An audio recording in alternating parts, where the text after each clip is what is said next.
alunos, tudo bem? Eu sou a professora Manuela Cerejo, professora de Ciências, e estou aqui para mais uma aula.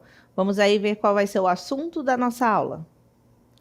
A nossa aula 43 tem por objeto de conhecimento circuitos elétricos, transformações de energia, cálculo de consumo de energia elétrica.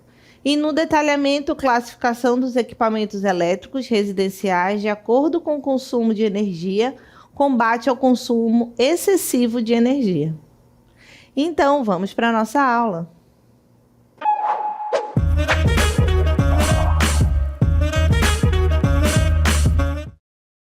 Estamos aqui na sala, de uma casa onde a gente pode exemplificar vários equipamentos elétricos que fazem aí o nosso consumo elétrico, Então, aqui nessa sala, por exemplo, nós temos aspirador de pó, que vai ser ligado na tomada, para que ele consiga aí limpar a casa.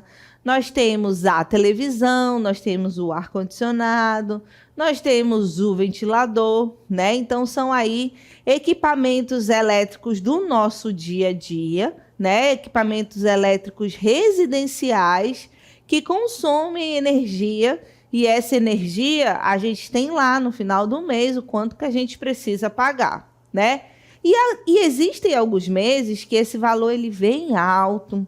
E quais seriam as medidas, necessárias para tomar para que a gente conseguisse diminuir essa conta, Será se tem medidas? Tem sim. E é isso que a gente vai aprender aqui, Vamos aí ver a classificação dos equipamentos elétricos residenciais de acordo com o consumo de energia, E aí é importante a gente saber que a energia elétrica gerada nas usinas, Vimos várias usinas hidrelétricas, termoelétricas, eólicas, Essa energia é muito importante para o funcionamento dos aparelhos eletrônicos de nossa casa, E aí nas imagens nós temos também ventilador, temos aparelho de som e ainda o chuveiro elétrico, Aquele chuveiro que vai vir com água quentinha, aquecida para tomar um banho. Essa energia elétrica é transformada em outras energias de acordo com o aparelho, certo? Então, o chuveiro elétrico, como eu acabei de falar para vocês, vai aquecer a água para que a gente tome o banho bem quentinho, Então, a gente tem aí essa transformação da energia elétrica em energia térmica, certo? O aparelho de som, a gente vai ouvir o som, Então, aí a gente tem essa transformação da energia elétrica em energia sonora, E o ventilador, nós temos a transformação da energia elétrica, porque o ventilador ele foi ligado à tomada, E aí, o que ele vai fazer? Essa energia vai fazer com que as palhetas do ventilador comecem a se movimentar.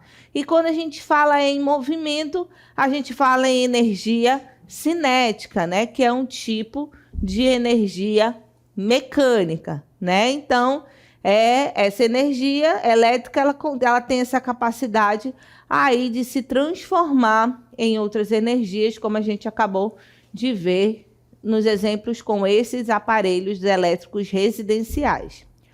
Outra importante característica dos aparelhos é a potência que eles possuem.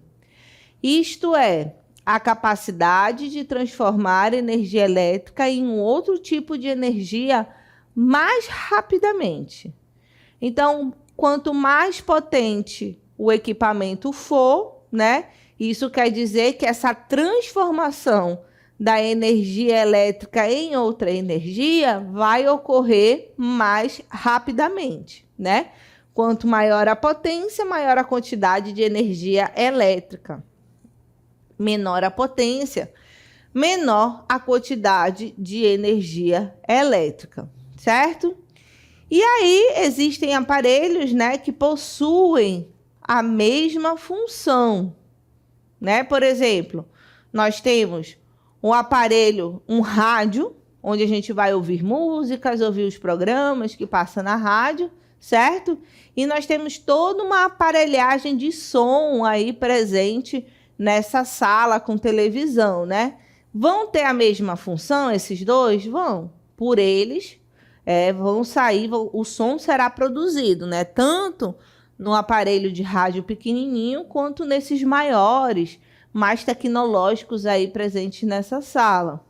Mas qual é a diferença entre esses aparelhos? É a potência, né? Então, existem aparelhos que possuem a mesma função, mas em relação à potência, são bem diferentes, né? Um rádio portátil possui uma potência menor que um home theater, que é toda essa aparelhagem aí, para quando a pessoa estiver ali assistindo a televisão, né, assistindo um filme, ela tem a sensação como se estivesse dentro de um cinema, porque o som é bem alto, né? Então, toda essa aparelhagem aí que a gente viu na nossa imagem anterior, ela tem muito mais potência do que um simples rádio, do que um simples radinho, né? Então, os dois têm a mesma função, que é emitir o som, por eles a gente vai ouvir, porém, eles têm essa grande diferença que está na potência, né? Como a gente pode observar lá na nossa cartela, onde estavam aí as imagens, né? Apesar dos dois terem a mesma função de transformar energia elétrica em energia sonora, eles têm essa diferença quanto à sua potência. E, na verdade, né, os aparelhos, gente, eles são diferentes, né? Existe aí a diferença entre aparelhos elétricos e aparelhos eletrônicos, né? Como a gente pode observar aí mais informações sobre isso. A grande diferença deles são os componentes internos, tá? Então, os eletrônicos possuem os transistores, díodos, retificadores e tiristores, né? São esses componentes internos. Já o elétrico tem apenas componentes passivos, tais como resistores, bombinas, transformadores, ou apenas por desempenhar funções simples, como aquecer, no caso do ferro de passar, do chuveiro e da torradeira, certo? Então, o que vai diferenciar os aparelhos elétricos e eletrônicos são os componentes que cada um deles possuem, certo? E aí, como que funcionam os equipamentos elétricos, né? Ao ligar os aparelhos na tomada, os elétrons eles percorrem o circuito de um polo em direção a outro. E no caminho entre os polos, os elétrons passam pelo equipamento, fazendo funcionar, né? Então, eles precisam da tomada, né? Eles precisam receber aí esses elétrons para poder funcionar, certo? E aí nós acabamos de ver a diferença, né, dos equipamentos elétricos e eletrônicos. Vimos que essa diferença está nos componentes que cada um deles tem, né? E aí acabamos de ver que esses equipamentos elétricos, eles vão aí precisar serem ligados na tomada para que a energia possa ser transformada dependendo do tipo que for o equipamento, né? Então, como a gente já viu, nós temos o ventilador, né? Nós temos o ventilador que vai fazer a transformação da energia elétrica em energia do movimento, né? Que é a energia cinética. Nós temos o chuveiro elétrico, o ferro de passar, né? Todos aqueles que aquecem, nós temos aí essa transformação da energia elétrica em energia térmica, porque a gente tem aí essa produção do calor, certo? Temos também vários exemplos dentro de casa, né, desses equipamentos eletrônicos e que a gente tem que saber lidar com eles. Até porque, como a gente acabou de falar, eles precisam dessa energia que vem da tomada, mas essa energia não é de graça, né? Nós pagamos por essa energia. E durante todas as nossas aulas aqui, nós vimos como que essa energia chega até as residências, né? Então, as usinas produtoras de energia vão fazer aí essa rede de distribuição para que a gente consiga ter a energia em casa, né? Lembrando que cada lugar vai ter o seu tipo de energia. Como assim? De usina que vai produzir energia. Mas como assim? Nós vimos que no nosso país, a nossa maior produção de energia elétrica vem das hidrelétricas, né? Então, as hidrelétricas foram essas grandes instalações, né, construídas aí ao longo do tempo, e foi algo positivo para o país, porque o nosso país tem muitos rios, e por isso, porque nós temos essa grande quantidade de rios, a gente conseguiu, né, instalar essas grandes usinas de hidrelétricas, que é a nossa principal fonte aí da energia elétrica, né? Vindo aí do movimento que a água faz. A gente sabe hoje, nós temos vários estudos apontando os prejuízos ambientais, né? Decorrente aí dessas construções das hidrelétricas, mas ainda é esse tipo de produção de energia que comanda o nosso país. Então, hidrelétricas nós temos várias, sendo duas bem grandes. Uma que é binacional, que é Itaipu, né? Que ela tem metade no Brasil e metade no Paraguai. E temos também uma outra hidrelétrica bem grande, que é 100% brasileira, que é a de Belo Monte, certo?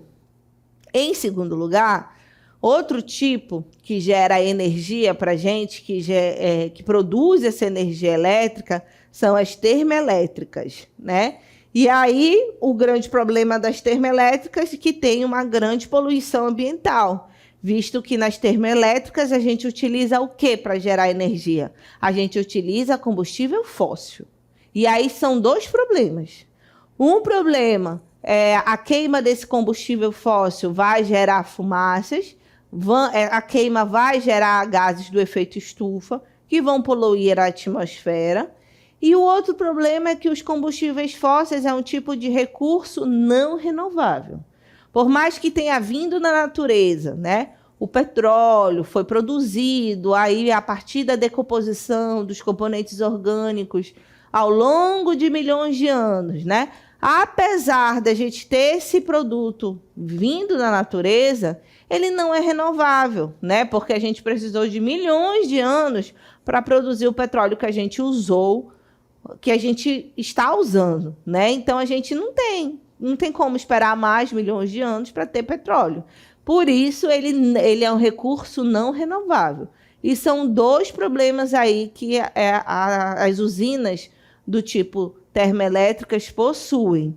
E elas são bastante utilizadas no Brasil também, né? Então nós temos muitas áreas na região norte que utilizam as usinas termoelétricas. Então, grande parte da produção de energia vem das termoelétricas também, certo? Voltando a falar dos equipamentos elétricos, né? Nós temos aí na nossa cartela que os equipamentos elétricos, eles podem ser classificados em grupos, né? Para que a gente conheça melhor cada um deles, né? Para facilitar o entendimento desses tipos de equipamentos. Então, nós temos os resistivos, né? Um tipo de equipamento eletrônico. Nós temos os motores, nós temos os comunicadores informativos e nós temos fontes ou geradores, né? Então, são esses quatro tipos, esses quatro grupos de equipamentos elétricos que nós temos aí para conhecer, né? Então, o primeiro deles que a gente vai conhecer melhor são os equipamentos elétricos chamados de resistivos. Os resistivos, né? Se a energia elétrica for transformada apenas em térmica, na produção do calor aí, né? O aparelho é denominado resistivo. Então, quais são os aparelhos elétricos, quais são os exemplos de aparelhos elétricos resistivos? Então, nós temos aí o chuveiro, o secador de cabelo, a cafeteira elétrica, aquecedor elétrico. Aquecedor elétrico, gente, é utilizado nas regiões que a temperatura é baixa, tá? Então, quando o lugar é muito frio, eles possuem aquecedores elétricos para tornar o ambiente mais adequado, menos frio, né?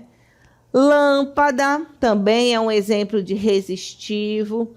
Torradeira, que também está presente aí na nossa imagem, na cartela, né? Lâmpada fluorescente e ferro de passar. Então, o que a gente precisa saber desses aparelhos elétricos resistivos? São aqueles onde a energia vai ser transformada, né? A energia elétrica vai ser transformada em apenas energia térmica. Não vai haver outro tipo de transformação, né? Então, foi de energia elétrica para energia térmica, teve aí a produção de calor, eu digo que aquele equipamento elétrico é do tipo resistivo. Lembrando sempre do ferro de passar, né? Da torradeira, da cafeteira, do secador de cabelo, né? Houve aí a geração de calor, teve a transformação da energia elétrica para térmica, então eu chamo esse tipo de aparelho de resistivo, certo? Vamos então agora conhecer um pouquinho outro grupo, né, desses equipamentos elétricos, e agora a gente vai ver aí os motores.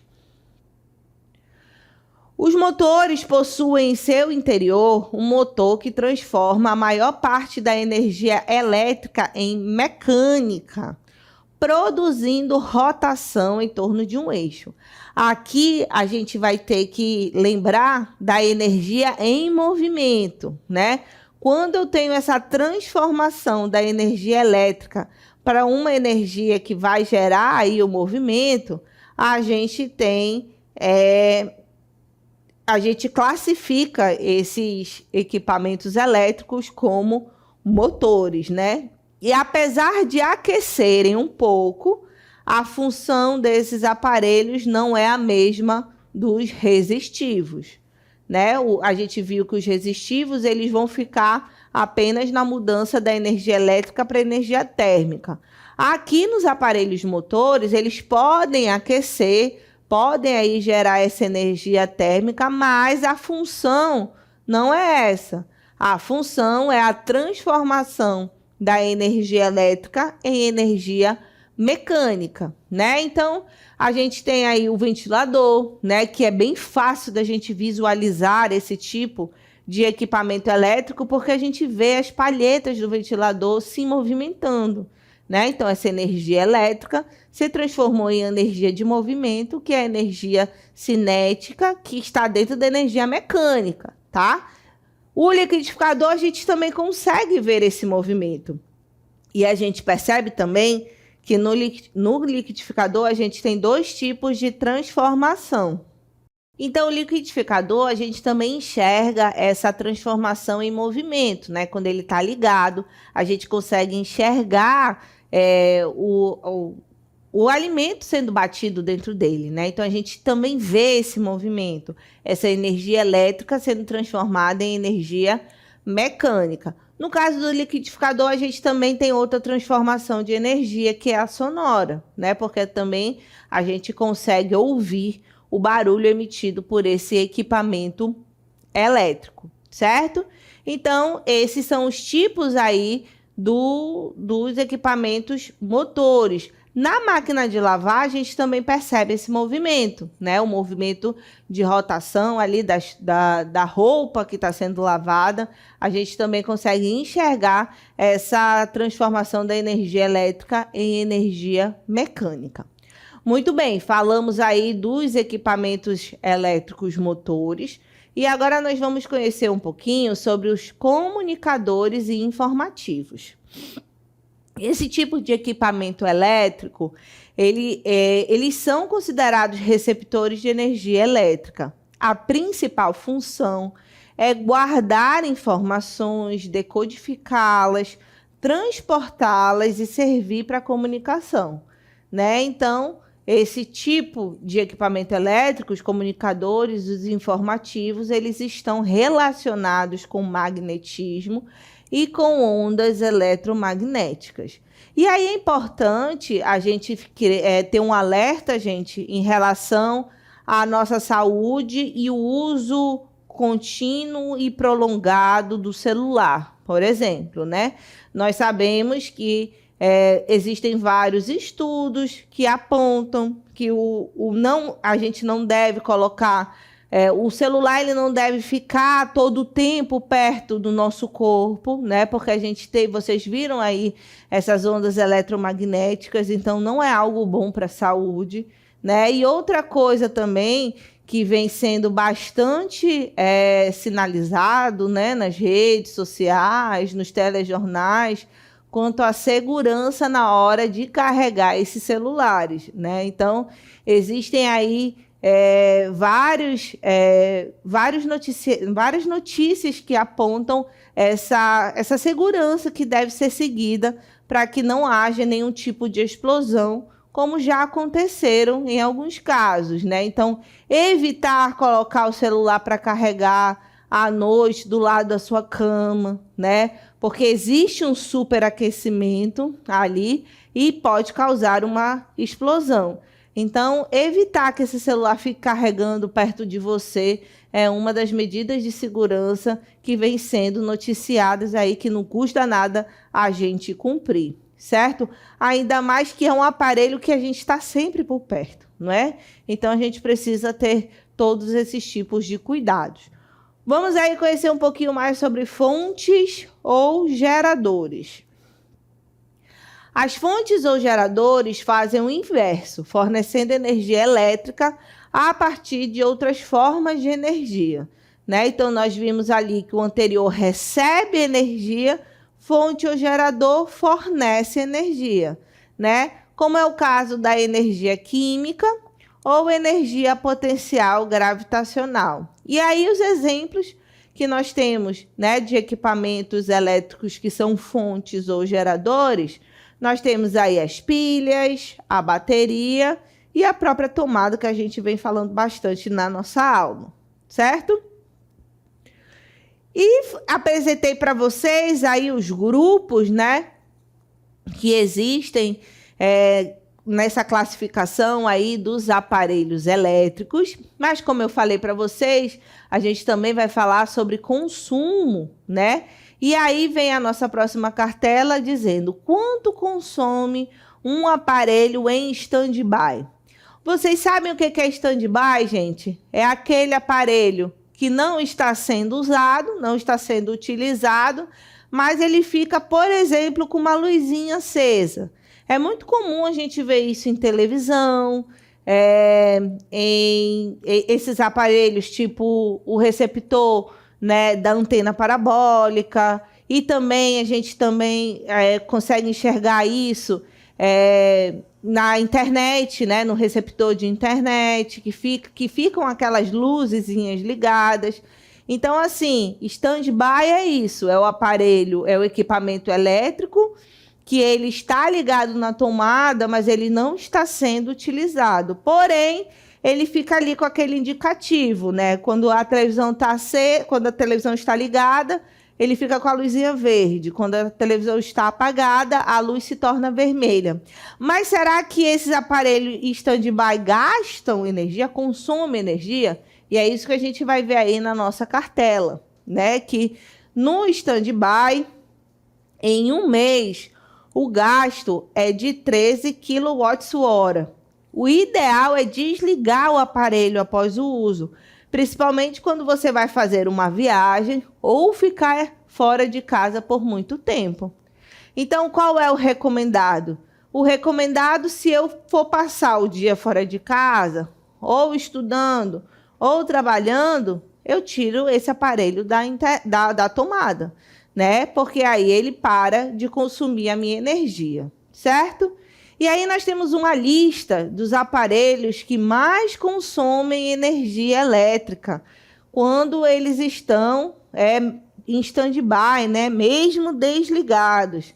E aí nós temos o computador, o videogame, o aparelho de som, o notebook, micro-ondas, televisão, carregador de celular. Isso daí é para aquelas pessoas que nunca tiram o carregador de celular do lugar, né?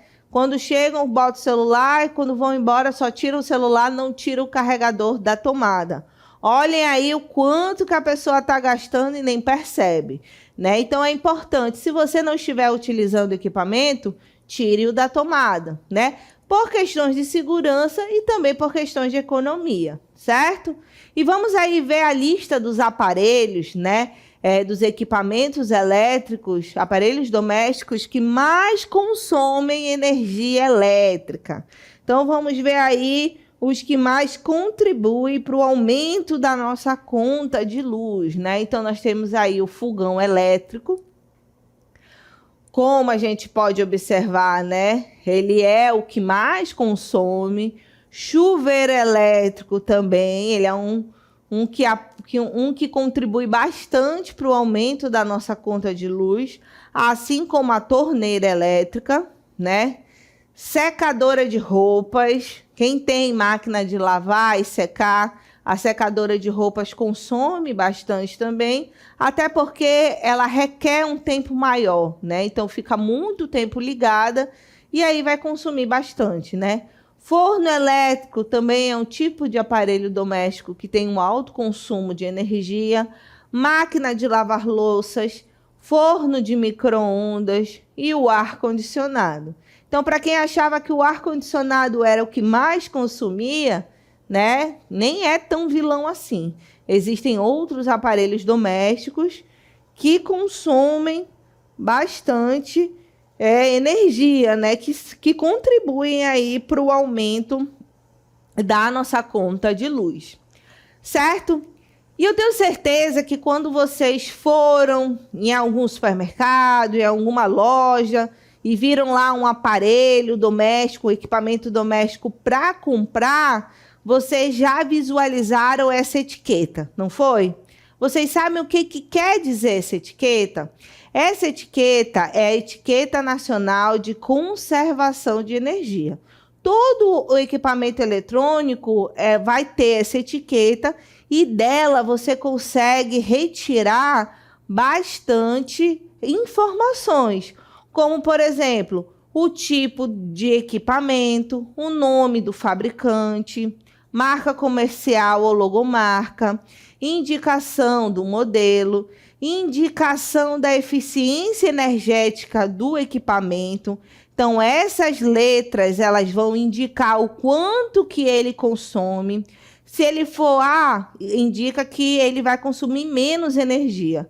Agora, quanto do A até o E, a gente tem um consumo maior de energia. Então, evitem comprar equipamentos C, D e E, que são equipamentos que vão gastar bastante energia, certo? E a gente percebe isso pelas cores também, né? O que é mais econômico, ele é verde, e aí os outros vão aquecendo, né? As cores vão ficando mais fortes, mais quentes, o que quer dizer que gastam aí mais energia, né?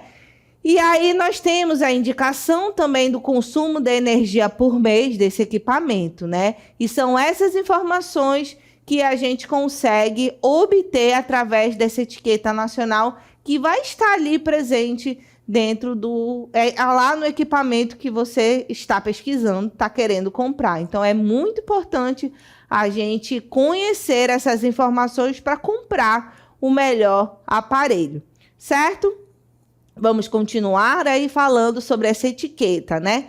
A Etiqueta Nacional de Conservação de Energia, essa que vocês acabaram de visualizá-la, né?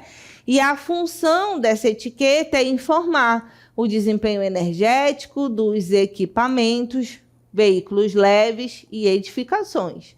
As informações que ela contém, quando bem interpretadas, podem ajudar o consumidor na hora da compra, né, de um equipamento mais eficiente no consumo de energia.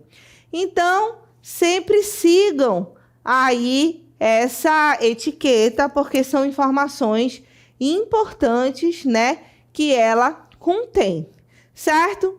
Então, depois dessa aula, né, a gente volta aqui para uma sala, né, onde a gente tem mais dicas de como economizar energia em casa. Então, aproveite a iluminação natural, né, evitando acender várias luzes. As lâmpadas, se elas forem trocadas por lâmpadas fluorescentes ou LED, também vai ser algo econômico para você, vai ajudar aí na conta de energia.